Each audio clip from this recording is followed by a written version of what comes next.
সবটা কি পিছনে থাকবো, শ্রোতা পিছনে থাকবো, আট পিছনে, বিশাল বড় জায়গা। হ্যাঁ এটা সুন্দর, মাশাআল্লাহ। এই গ্যাপটা ফিল আপ করেন। আমি দেখতেছি আপনাদের শরীরের এনার্জি অনেক বেড়ে গেছে, আলহামদুলিল্লাহ। আমি যে লোকটাকে কালকে রাতে শুনলাম যেতে পারতেছি না, পাহাড়টা তো ফেলে গেছে না, এই লোকটা দিয়ে আজকে সরা খাইছে। কি বলেন? আসতে হবে, যেহেতু এসবিসি এর সাথে আসছেন, দেখছেন যারা এসবিসি এর সাথে আসেন তারা ঠকছেন। কোনটা ভালো? ভালো কোনটা? এখানে আমার সাথে আইসে কেউ আরাম করে হজ করতে পারবেন না। এমন হজ করবেন যে কটা দিন থাকবেন একটু সুন্দর সুস্থ হবে।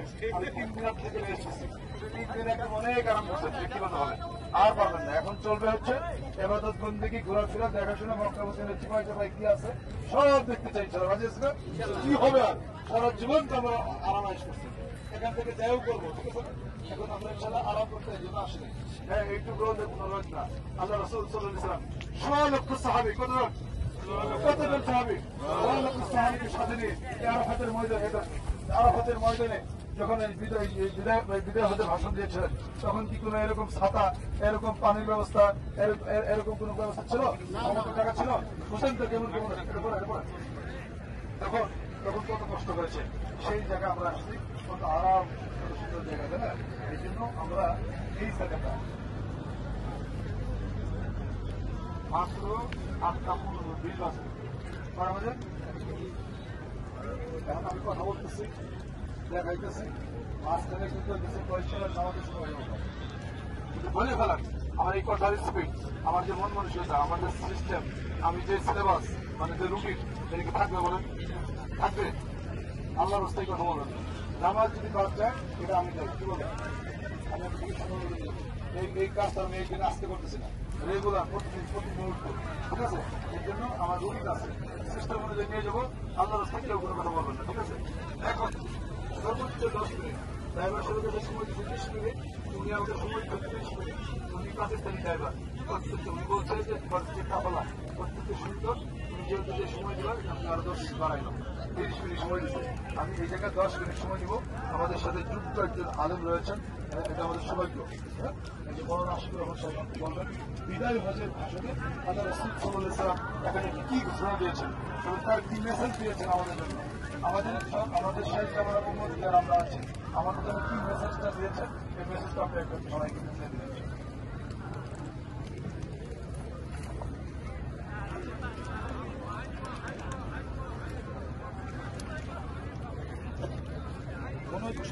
আলহামদুলিল্লাহ,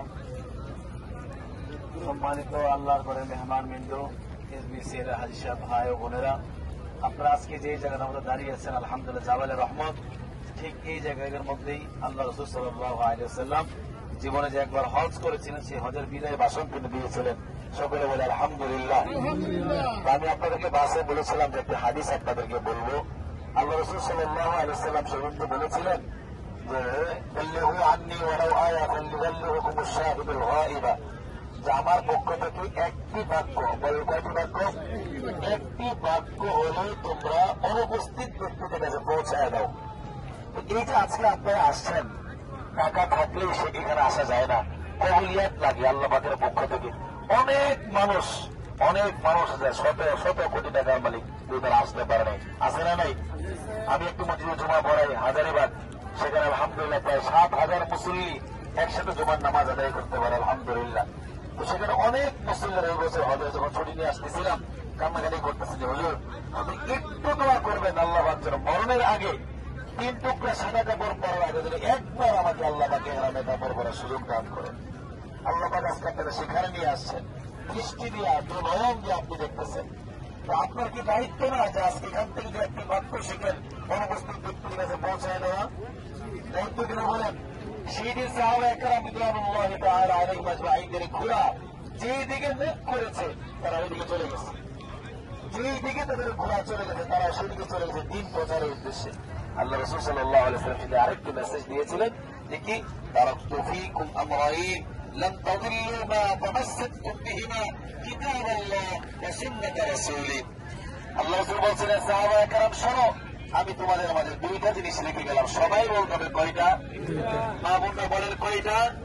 আল্লাহ রাসূল বলছেন দুইটা জিনিস তোমাদের মাঝে আমি রেখে গেলাম।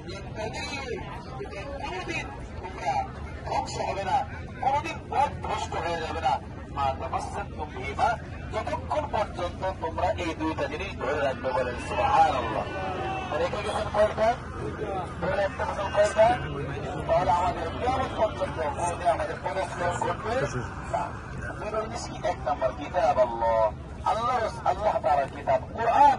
এই কোরআনকে মজবুত ভাবে শক্তভাবে আঁকড়ে ধরতে হবে।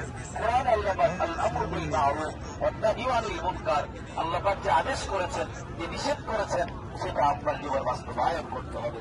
সম্মানিত আল্লাহর ঘরে মেহমান, আজকে আপনাদের একটা কথা বলি। এখানে হজ করতে আসছেন, কেউ বিবি নিয়ে আসছেন, কেউ মেয়ে নিয়ে আসছেন, কেউ বোন নিয়ে আসছেন, অথবা কেউ আগামী নিয়ে আসার ফিকির করছেন। আমি কলিজার টুকরা মা বোনদেরকে উদ্দেশ্য করে বলবো, আমাদের পর্দার বিধান মানাতে খরচ।